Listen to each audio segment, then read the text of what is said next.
Welcome back to Real Estate Mindset. Today's video is gonna be absolutely bonkers. Now, the data is in, and today's video is gonna be our housing market update. And this is gonna be our first update, you guys, starting 2023. So happy New Year. Now, here's the thing. I'm gonna tell you guys many reasons on why you should not buy a house right now. And I think I'm really gonna blow your minds by really doing a nice deep dive into what's going on in new construction right now, as far as building starts, permits, inventory prices.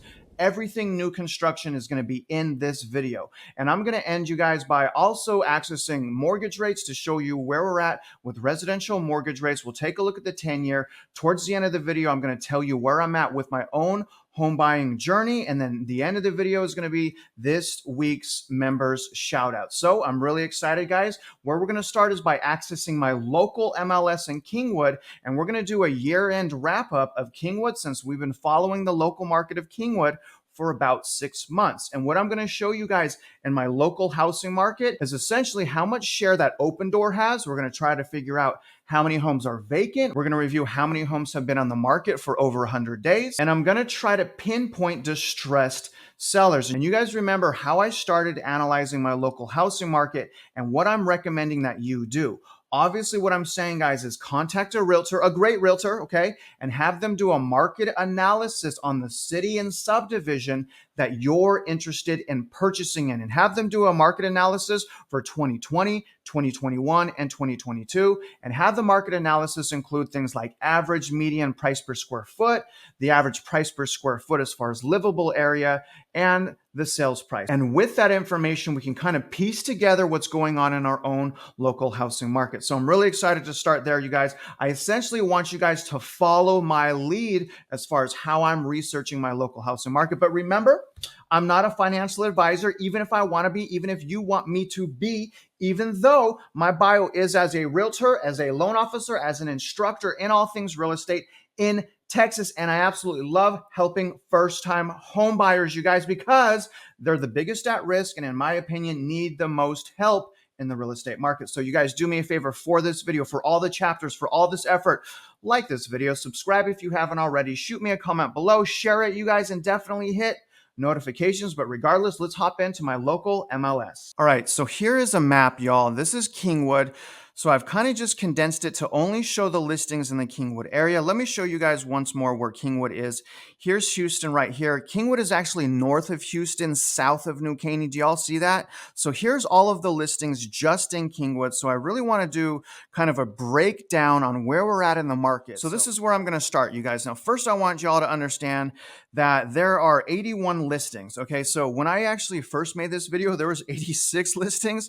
So I'm going to have to change some of the numbers, but you guys, here's the thing. Right now, there are 81 listings in Kingwood. So let's start doing an analysis on what these 81 listings are doing. The way I'm going to do that is I'm going to switch to results. Now I have a list of data. Do y'all see that? So remember, what I want you guys to do is obviously categorize the list by price per square foot. Do y'all see that? So now I know what price per square foot the cheapest house is selling for, and that is $98.36. But remember this, we have already done a market analysis for Kingwood for 2021. Now, the average price per square foot in 2021 was $126.52. So what I want to understand is how many houses in my local market are selling for under 2021 levels. So we know it's $126.52 a square foot on average in 2021. Let's go back to the list. Okay, so back on the list, we can see that 10 houses, do y'all see this?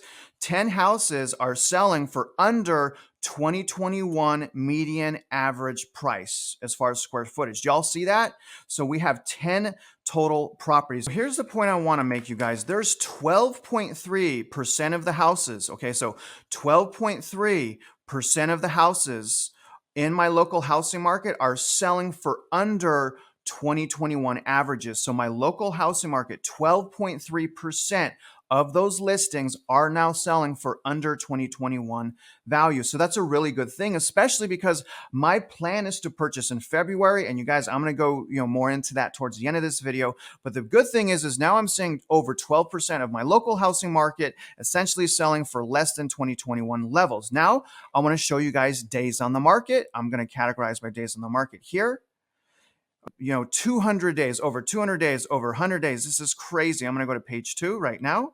Okay, so it goes down to 6 additional listings. That makes a total of 31 listings right now in my local housing market.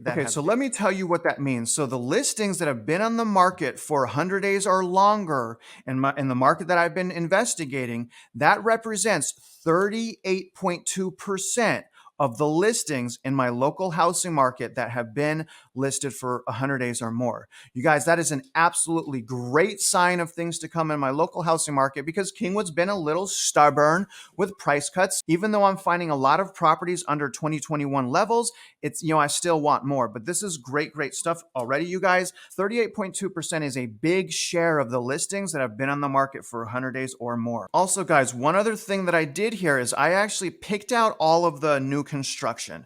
So as far as this local housing market, I also want to let you guys know that there is 22% of these active listings are new construction. So not only do I have a lot of listings sitting on the market, 1 out of every 4 houses almost is actually new construction, which is especially good. You'll see that in the next segment. Okay, guys, so now what I want to do is take a bigger deep dive into the top 10 cheapest homes that are for sale in the local housing market that I've been investigating.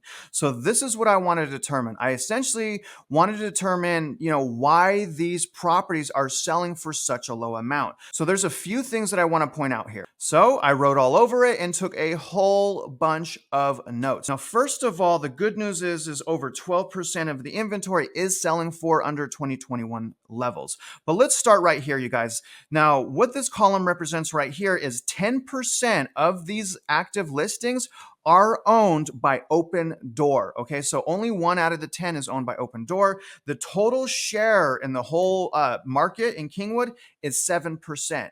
So Open Door owns 7% of the active inventory in Kingwood. Shocking. But as far as the top 10 cheapest houses, they do own 10% of those. Now take a look at this column. This is really shocking. This represents the amount of these houses that are vacant. So what this represents, you guys, so out of the 10 best deals that I can find in Kingwood, 50% of them are vacant. Do y'all see a trend here with vacancies? 50% vacant. Now let's go to the last column right here. Look at days on the market. This represents 50% of the top 10 best deals in Kingwood have been on the market for over 100 days. So odds are, if a home's been on the market for over 100 days and is vacant, you're gonna be able to negotiate and get a really good deal. So very interesting stuff here, you guys. Now, of the entire Kingwood market, like I said, about 37% of the entire inventory has been on the market for over 100 days. Now, this 20% right here represents 2 listings, listing number 3 and listing number 10. Essentially, they showed none of the factors. They didn't show that they were vacant. They weren't owned by Open Door. They weren't on the market for 100 days. So to me, what that represents is distressed sellers, right? Because why would they sell for so low under market value unless they were in distress? So I believe what this represents is 20% of the best deals are from sellers that are under distress. Now, here's my challenge to you guys. I want you guys to know the same things that I just showed you, but in your own local housing market. And the way you do that is by reaching out to a realtor, have them access the local MLS. And the beautiful thing about it is they'll do it for free. And it gives you the opportunity to start interviewing realtors. You guys, I cannot tell you enough how important it is to understand local housing markets, because real estate is a whole bunch of local housing markets, right? So you need to understand what's happening in your own personal housing market. And I hope that last segment helps you with that. All right, now for the really mind-blowing stuff, you guys. We're going to start with new construction. I'm going to start once again by going on Lennar's website, and I want you guys to pay attention as I'm scrolling down. Look at all the homes with price cuts. This is $59 off, $46,000 off. These are huge price cuts, you guys. This one represents about 20%. This is $91,000 off, $45,000 off, $50,000 off, $66,000 off. Y'all see this? I mean, this is insane right now. I mean, Lennar is in huge trouble, but let me show you some of the data. Okay, guys, so this is the Fred economic data, new privately owned housing units, or essentially permits. Okay, so this is essentially showing us how many permits are being pulled from new builders. And as you guys can see, ever since about December 2021, it's been plummeting, right? So new permits are going down, which should, which to some people may signal a sign of, oh, we're not going to have a lot of inventory because the permits. But the thing is, guys, is this data lags greatly. We don't want permits to go down, but they are going down. And I'm about to show you why that doesn't matter in the near term. But let's take a historical look at the permits. Let me show you guys a 10-year look. Okay, so here's the 10-year look, guys. So even though permitting has plunged, look at how high it is. I mean, essentially it hasn't been this high, since about 2015, June 2015. And that was kind of a blip. So I don't know why it was like that, but you guys, there are still a tremendous amount of permits being pulled, but it has slowed. Now, if we look at the max, you can kind of see that right before a recession, the last recession, look at how much permits went down. Do y'all see that? So right before a recession, I would argue we're in a recession right now, permits drop drastically. It also happened right here. You guys can see that. They shot up with permits and then shot down drastically in the 1990 recession. Also again here in the 1980s recession, all of that crashed down. Also the beginning or the 1970s recession, permits dropped. So, odds are you guys, we're going to go into a recession. I already know that, but it's really hard for a lot of people to tell when the government keeps changing the definition. But you guys, here's the status with permits. It's still historically high. Let me show you something else. Okay, here's the Fred new privately owned housing units started. So here's the houses that have just been started. Now you guys can see this is the 1-year outlook. So it is down, right? So the starts are down, but let me show you historically where we're at with starts. Let me show you guys the 10-year. So if you guys see here, because a lot of people are like, we're not going to have the inventory, we're not going to have the crash, right? But you guys, new construction, in my opinion, is worse off than they were in 2008. Right? And I'm about to show you that as we move on. But look at this. Here are the actual starts. I mean, look at how high it is. I mean, before COVID, if we kind of go, pre-COVID, right at about August, we've never been this high in a very long time. So let me max it out for you. So when I max it out, we can kind of see here, we have the starts. So kind of the peak where we're at, right here, you guys, is again, right before the recession. You guys can see when we hit a recession, it drops, right? Here's the 1990 recession, it drops.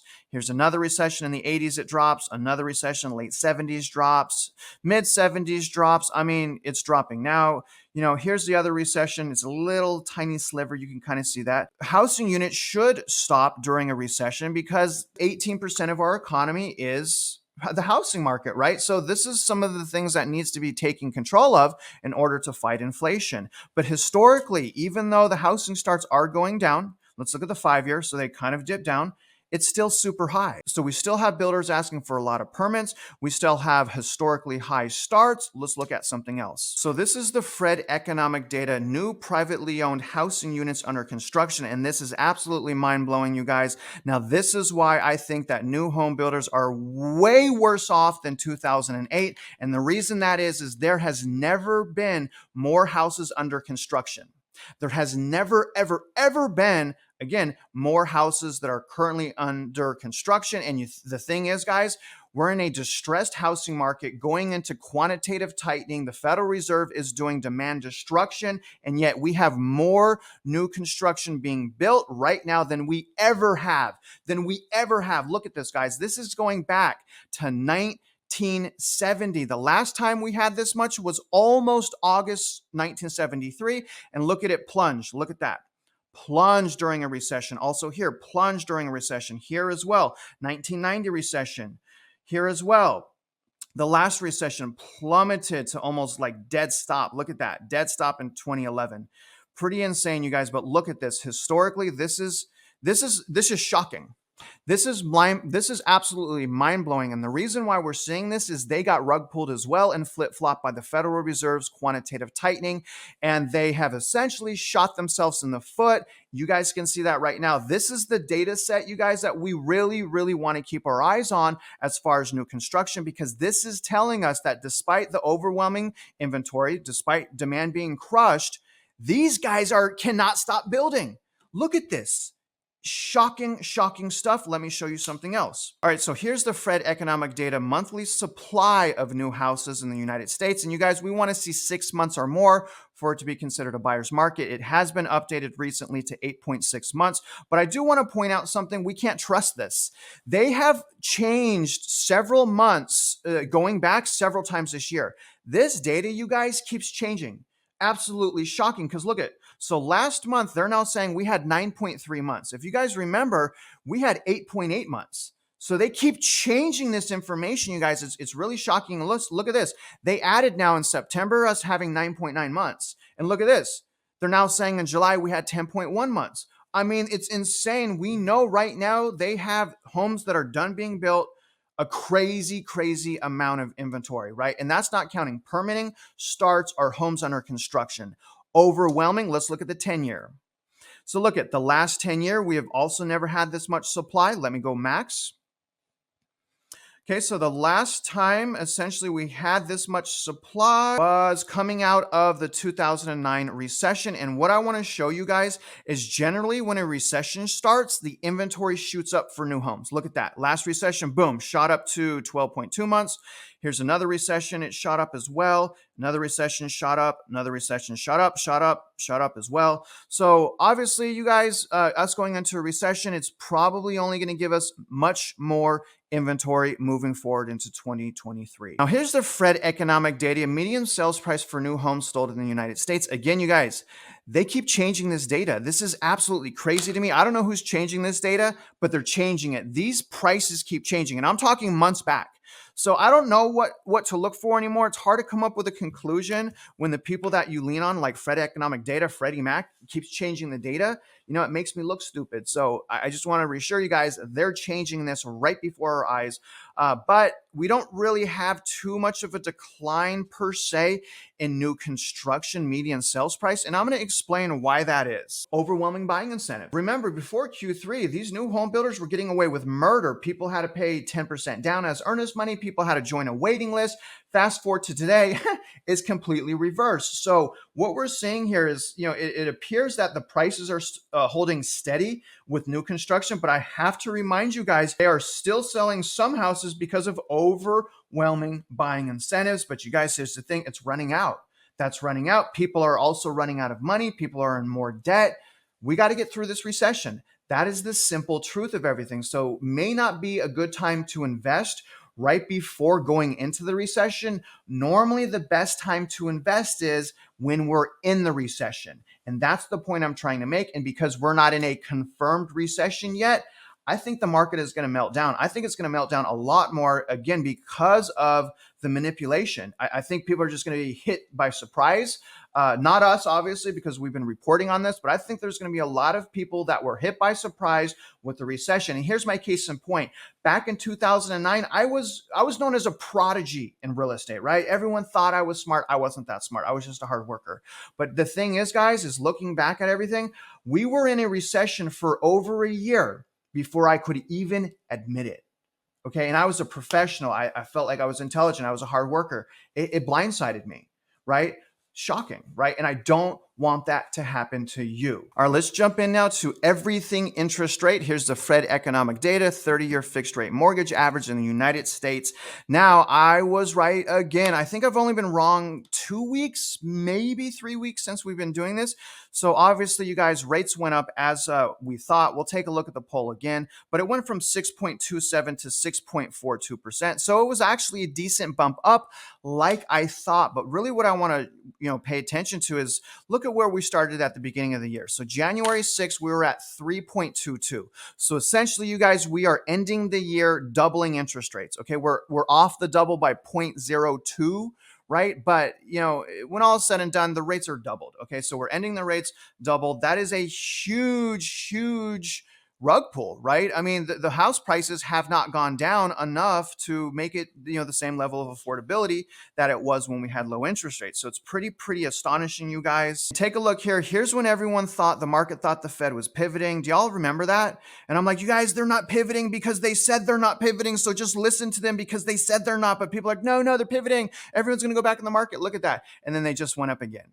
And I believe that's the same thing that we just witnessed recently, kind of, had a little balance out. I think it's because the holidays, whatever. And then it appears to be going up again. So let me show you guys the 10-year and let's take a guess at where the rates are headed. Okay, guys, so here are the Treasury bonds. This is as of today at 11 a.m., as you can see here. Now, first of all, I just really want to mention once again that the inversion is spelling out recession. We're essentially, based on history, based on data, 100% likely that we're going to be in a recession. Based on this information, anytime the 5, 3, 2, 1, 9, 6, or 3 month is over this 10-year or higher than this 10-year rate, it is an indication of an impending recession. And look at every single thing is grossly over the 10-year. And the thing is, guys, is a lot of investors would rather invest their money in something safer like a treasury bond and make 4% in 6 months than continue to lose their money in the stock market and continue to have their money trapped in the real estate market. And that's just the reality of the situation, guys. But again, we want to guess what the interest rate average are going to be next Thursday when Fed updates based solely on this 10-year. Now, here's what I think, you guys. Now, this is slightly higher so far than the averages last week, but we still don't know what's going to happen Monday, Tuesday, and Wednesday. So I'm going to say it's going to be a little bit higher. My guess is it's going to go to 6.5%. Okay. And I want you guys to do me a favor. Let me pull up the poll right now. So here's last week's poll. You guys, after watching this video, go to this week's poll and do me a favor and vote. We had 3.3 thousand people that voted. I was trying to hit 6,000. You guys, please help me hit that. But you guys, the poll was right this week. Thank God, because they have been wrong 3 weeks in a row. But it was higher. 78% of people said higher. So you guys, do me a favor, go on to the poll, vote whether or not you think it's going to be higher once the rates come out next Thursday. So before I do the shout outs, let me tell you where I'm at with my own home buying purchase. Now, here's where I'm at. I'm freaked out. I'm still freaked out. If I have to push it out from February, I will. But my target purchase date, you guys, is February. And remember why. And remember what I'm saying specifically. I don't think the bottom of the market is going to hit February of 2023. I am in a special situation. My situation is unique, just like you guys. My local housing market is unique, just like you guys. I'm a well-positioned buyer. I'm out of consumer debt. I have money saved, right? I'm a well-positioned buyer, but I want to stop renting. I'm literally throwing my money away in rent, but I don't want to jump into the market too early because there's a fine line in financial distress and purchasing at the best time in our lives. There's a really fine line there. So again, you guys, if I do purchase in February, understand it's because I'm settling.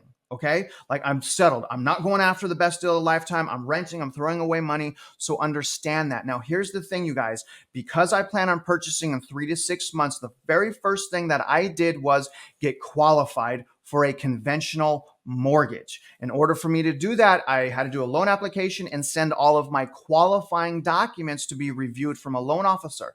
Now, the advantage of that is I know that I'm qualified. I know what I'm qualified for. And I had the loan officer ran automated underwriting system on my file to reassure me that the human element of error should have been taken out of the qualifying process.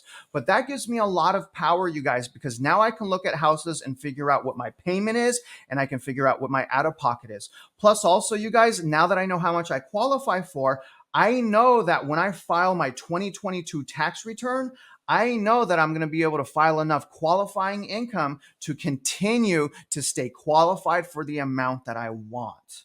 So a lot of advantages. Now, you guys know that I have personally got out of sales for at least a few more months, but I will link someone that I trust, someone that I talk to a lot that is just as smart as me, named Jennifer Rader. Now, here's the thing. She does work for the same company I do, but I don't get a single penny from her, whether she closes 0 loans, 20 loans, it doesn't matter. I am simply giving you her information because I've stepped out myself and I trust her.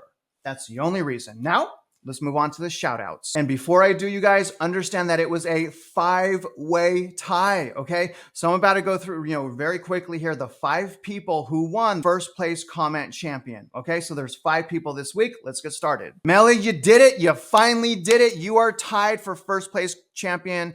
I really appreciate it. It means a lot to me. I know it's just putting the word first, but it shows me that you guys are really listening to what I'm saying. You find value, and I really appreciate that support. So we have you, Millie.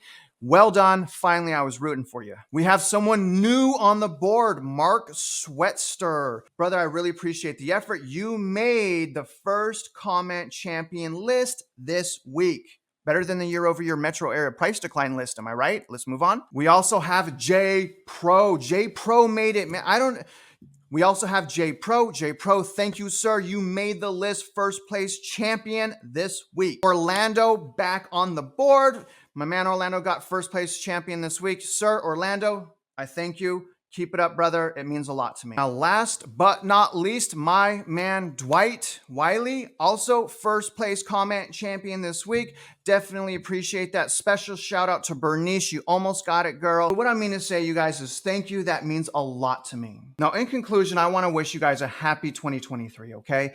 It's going to be really important for us going into 2023 to be especially composed with our emotions and especially diligent with our purchasing, because again, going into 23, it's going to be hard for us not to purchase. We want to purchase. I want to purchase right now. So stay disciplined. But the most important thing that I want you guys to strengthen going into 2023 is your comprehension and understanding of your own local housing market. And I hope this video helped. Now, other than that, guys, I really hope you guys got some value, insights, and perspective in today's video. And if you're out there investing in real estate, I wish you luck and I hope you win.